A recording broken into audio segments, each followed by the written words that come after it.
நம்ம சமுதாயத்தோட வரலாறை நம்ம மீட்டெடுத்துட்டோமா?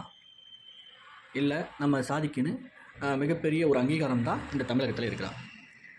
நம்ம கிட்டத்தட்ட எல்லாருமே தமிழை தாய்மொழியாக கொண்டவங்களாக தான் இருக்கிறோம். சரியா?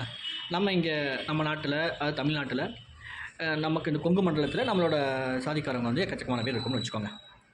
இப்போ சமீப காலமாக ஒரு 20-30 வருஷமாக நம்ம இந்த சாதி கூட்டம், சாதி சங்கங்கள் எல்லாமே வச்சு நடத்திட்டு இருக்கோம். சாதிக்குன்னு ஒரு கட்சி கூட வந்துருச்சு. இல்லை, நல்ல விஷயம் தான், இல்லைன்னு சொல்லலை. இப்போ இவ்வளோ நாள் இருந்து நம்ம சாதி வெறியை நம்ம இளைஞர்களுக்கு கொடுத்து வளர்த்து நம்ம என்ன சாதிச்சிருக்கோம்? நம்ம சாதிக்குன்னு நீங்கள் சொல்கிற விஷயத்தில் நான் வரலாறு மீட்டெடுத்துட்டோமா? இல்லை. நம்ம சாதிக்குன்னு ஒரு அங்கீகாரத்தை எடுத்துட்டோமா? அதுவும் இல்லை. ஸோ இப்போ நம்ம சாதி வெறியை நம்ம இளைஞர்களுக்கு கூட்டி வளர்க்குறதுனால அவங்க என்ன பண்ணுறாங்க? பைக்கில் ரீலிங் பண்ணுறாங்க, RX 100 வண்டி எடுத்துக்கிட்டு ரீலிங் பண்ணிட்டு இருக்காங்க. 2 பேரும் போயிட்டு ஃபோட்டோ எடுத்துகிட்டு போட்டுட்ருக்காங்க. நடு ரோட்டில் எடுத்து வண்டி எடுத்து போட்டுட்ருக்காங்க. கத்தி எடுத்து வெட்டுற மாதிரி போஸ்ட் கொடுத்துக்கிட்டு, வால் எடுத்து நின்று வெட்டுற மாதிரி போஸ்ட் கொடுத்துக்கிட்டு, மியூசியம் முழுக்குற மாதிரி ஃபோட்டோக்கு போஸ்ட் கொடுத்துக்கிட்டு, நாங்கள் மன்னர் பரம்பரை 1000 வருஷத்துக்கு முன்னாடி நாங்கள் அப்படி வாழ்ந்தோம், இப்படி வாழ்ந்தோன்றதை வெளியில் சொல்லிட்டு இருக்கிறாங்க. இதை சொல்ல வேணான்னு நான் சொல்லலை. இப்போ ஒரு கூட்டம் போடுறீங்க, கூட்டத்தை கூட்டுறீங்க. இந்த பசங்களாம் என்ன பண்ணுறாங்க? 2 பேர் வண்டியில் உட்காந்துக்கிட்டு, அதுவும் மது அருந்தாமல் இல்லை, அதையாவது இந்த தலைவர்கள் கண்டிக்கிறீங்களா? அதுவும் கிடையாது. மது அருந்திக்கிட்டு அவங்க கத்திக்கிட்டு கூச்சல் போட்டுக்கிட்டு போகிற வரவங்களை வம்பிழுத்துக்கிட்டு மற்ற சாதிக்காரவங்களை வம்பிழுத்துக்கிட்டு போகிறாங்க வர்றாங்க. இதனால் என்ன நீங்கள் சாதிச்சிட்டிங்க இது வரைக்கும்? சொல்லுங்கள் பார்ப்போம். எதையுமே சாதிக்கலை. இத்தனை வருஷமாக எத்தனை சங்கம் இருந்தாலும் சரி, எல்லா சங்கத்திலையும் அந்த மாதிரி செயல்கள் பண்ணியிருக்கிறாங்கன்றதை நான் பேசுகிறேன். ஒரு சங்கத்தை தனிப்பட்ட முறையில் நான் சொல்லலை.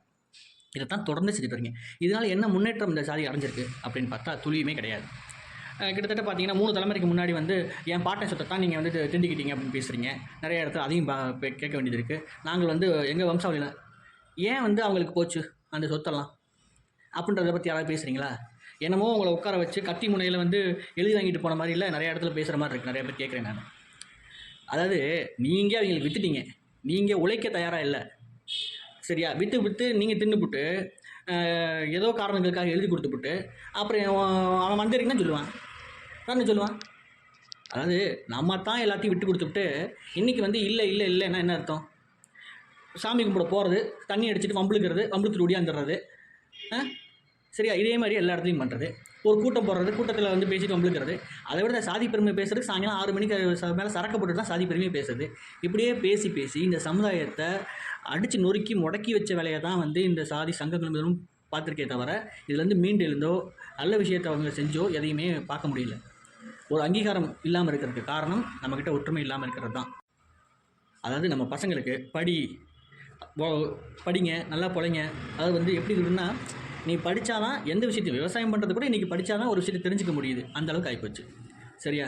ஒரு உயர் அதிகாரி ஆகுங்க, ஒரு மிகப்பெரிய இடத்துக்கு போங்க அப்படின்னு நம்ம பசங்களுக்கு சின்ன வயசுலேருந்து ஊட்டி வளர்த்தா பரவாயில்ல. நம்ம மன்னர் பரம்பரைன்னு சொல்லி வளர்த்து என்ன அது சோஷியல் மீடியாவில் நான் மியூசியம் முறுக்கி விட்ற ஃபோட்டோவும், கத்தி எடுத்து கேக்கு வெட்டுற ஃபோட்டோவும், ரீலிங் பண்ணுற ஃபோட்டோவும், கறி வறுத்து திங்கிற ஃபோட்டோவும் தான் ஷேர் ஆகிட்டு இருக்குது. இதில் என்ன பெருமை இருக்குன்னு சத்தியமாக எனக்கு தெரியல. இப்போ ஒரு மாவட்ட கலெக்டராக நம்ம சமுதாயத்தை சேர்ந்தவர் இருக்காருன்றது பெருமையா? ஒரு எஸ்பியாக இருக்கார், ஒரு டிஎஸ்பியாக இருக்காருன்றது பெருமையாக இருக்குமா? இல்லை கறி வறுத்து திங்கிறது பெருமையாக இருக்குமா? விசில் எடுத்துக்கிட்டு சத்தம் போட்டுட்டு வண்டியில் ரீலிங் பண்ணுறது பெருமையான விஷயமா? நல்லா யோசிச்சு பாருங்கள். ஒரே ஒரு விஷயம் மட்டும் சொல்லிக்கிறேன். நீங்கள் இப்போ இருக்கீங்க அப்படின்னா, ஒரு 30 வயசுக்காரர் இருக்கீங்க அப்படின்னா, உங்களோட 15 வயசு ஃபோட்டோ எடுத்து பார்த்தீங்கன்னா உங்களுக்கே சிரிப்பி வரும். அதே போல் தான் இன்றைக்கி நீங்கள் விசில் எடுத்துக்கிட்டு ரீலிங் பண்ணுற விஷயத்தை இன்னொரு 10 வருஷம் கழிச்சு அந்த இடத்த நீங்கள் நினச்சி பார்த்தீங்கனாலே உங்களுக்கே அசிங்கமாக இருக்கும். 10 வருஷத்துக்கு முன்னாடி கெட்ட வார்த்தையாக பேசி தெரிஞ்சிருப்பீங்க. இன்றைக்கி பொது இடத்துல போகிறப்ப கெட்ட வார்த்தை பேசாமல் இருப்பீங்க. 10 வருஷத்துக்கு முன்னாடி நீங்கள் செஞ்சது தப்புன்றதை 10 வருஷம் கழிச்சு தான் உணர்வீங்க.